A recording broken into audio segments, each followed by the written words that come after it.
What's good, guys? Today I'm going to be breaking down one of SINN6R's most popular music videos personally. But why should you take the time to learn it? Well, guys, it's simple. It's because the underground style is becoming more and more popular worldwide. If you watch the whole video and stick to the end, I've got some free downloadable assets and a free preset for you to use. So come on then, let's go break down this video in After Effects. So jumping straight in, this is what the final product is going to look like. So first you need to get your clips. Then you need to add in a posterized time. I like to use 18 when we're doing these old school CRT looks. Then from there, add in your first adjustment layer and add in Venetian blinds. So I'm going to go with a transition completion of 38.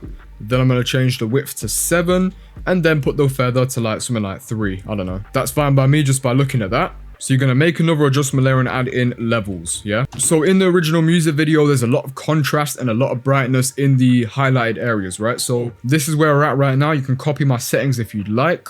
The next effect I'm going to add in on the same layer is deep glow and make sure it's underneath the levels. Then I'm going to lower the radius down and then go into style, tint, enable it and add it to a nice bluish kind of like the music video does. So those are my final settings if you want to copy. I lowered the radius, up the exposure and change the mix to 52. We're nearly there. I'm going to add in another adjustment layer and add in noise, yeah?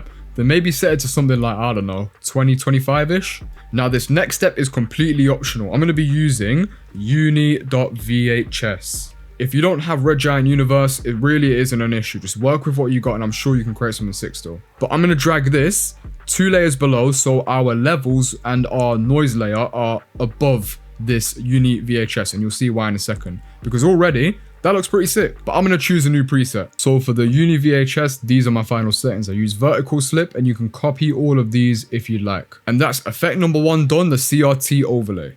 Okay, so effect number 2 of the 3 we're covering today is going to be this nice split screen hit. So first off, you're going to start with the clip you're going to be transitioning from. In my case, it's going to be this one right here. And I'm also going to be using this clip here. So I'm going to go right click, go onto time and then freeze frame it. You'll see why in a second. Cut it to the right length with Ctrl-Shift-D. Then you're going to select the clip and then go onto the rectangle mask layer and just give it a nice little rectangle, yeah? From here, I'm going to size it up to maybe that big. Then I'm going to drag it to roughly just over the halfway line. Then I'm going to go into masks and then give it a slight feather. 6 works for me. So you can use any overlay you want. I'm using this little smoke explosion. It's available in the free downloadable assets I mentioned at the end of the video. So I'm going to roughly put it about here, drag it to the side. I'm liking how that's looking at about this length. So what I'm going to do is add in another mask just like this. Just like the music video, I saw the editor left a little bit of a gap in between both of them. So I'm going to do the exact same thing. And yeah, I'm going to do the same thing, add in a feather of 6 to this mask here. And this is the first step done. I'm also going to posterize the time of the smoke. 12 FPS looks pretty cool to me. I'm going to keep it like that. So this is where we are at right now. On to the next step, which is adding in the overlays and the shakes. So I'm making a new adjustment layer, cutting it down with Ctrl-Shift-D, and then I'm also going to go back onto this one and add in Hotspots by SINN6R. I'm going to leave my threshold at roughly about this. That's fine for me. And then I'm also going to add in a noise over the top. I'm dragging it over the top of the hotspots because it layers a bit better. For the next step, I'm going to be using SINN6R Shake. If you don't have this, you can use whatever you've got. Honestly, any shake works. I'm going to drag it below our hotspots. I'm going to keyframe amplitude at 1.5, go a bit forward. And next, I'm going to keyframe 0.1, not 0, because in the original example, there is a little bit of a camera shake left over as the transition finishes. I'm going to go a bit beforehand and then set that to 0. Then cut the layer and then make all the layers easy ease with F9. Next, I'm going to add in this overlay here, which is like a CRT-ish transition. It's available in the free downloadable pack that I'm linking at the end. I'm going to cut down the parts that I need, which is only this little transition bit here.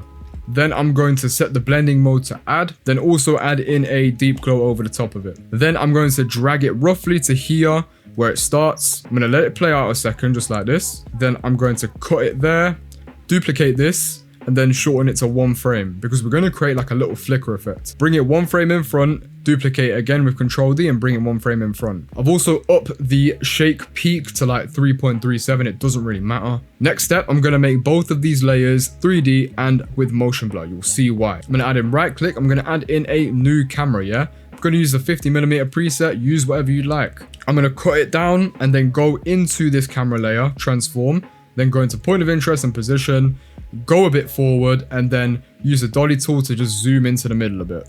Just like this. You see in the original one, there is a slight camera zoom, so that's what we had to do as well. That is a split screen done. Yo, but now, on to the next one. Alright, so last but not least, the third effect of the 3 we're teaching today. I know some of you man have been waiting for this one, so let's get straight into it. So first off, I'm going to copy over the same Venetian blinds as effect number 1. So I'm also using the same levels and deep glow, but the settings have slightly changed. So if you want to copy these, go ahead. This is what we've got right now, but it doesn't have that damaged look to it. So I need to give it that right now. I'm going to add another adjustment layer with noise and set it to 25. I'm also adding another adjustment layer with signal over the top of it. Instead of putting these all on one, I'm putting them on separate ones so I can easily read and identify which layer is which. But you can do it however you like. Alright, personally, I'm happy with how that signal is looking, but I'm also going to lower the opacity to roughly like 60, 62-ish. I feel it gives it that really nice balance in it, so I'm happy with that. On to the next step. So what you're going to do is duplicate the bottom layer and add in a roto brush over the top of it. Expand that little window and roto brush out your subject. In my case, I'm going to be roto brushing out SINN6R over here, only on the left side, yeah? You don't need to worry much about the right side just yet. So roughly scrolling through my roto layer, I'm pretty happy with that. It doesn't have to be perfect, and then I'm just going to press freeze. I'm going to let this finish, and then we'll move on to the next step. Okay, so now I'm dropping in another clip from the music video. This is what I've got over here. So first, I'm going to add in a rectangle mask like we did in effect number 2. Then I'm going to add in a feather of 6 to the mask. Then I'm also going to make it motion blur and add in 3D. Then I'm going to rotate it slightly using the y-axis just like this. That's fine by me. And then I'm also going to roughly drag it to somewhere like here. So here is where the magic part happens. Drag it underneath all layers, including your roto layer, and now look at what you got. Congratulations, you've learned the base of the underground style. You stuck through to the end, so like I promised, here are those free downloadable assets and where to find them. So here's how to get it. Go to canvote.com, which is linked in the description, then find this video and download the assets. It's really that simple. If you found something useful, make sure you like, comment, and subscribe, and I'll catch you on the next one. Love.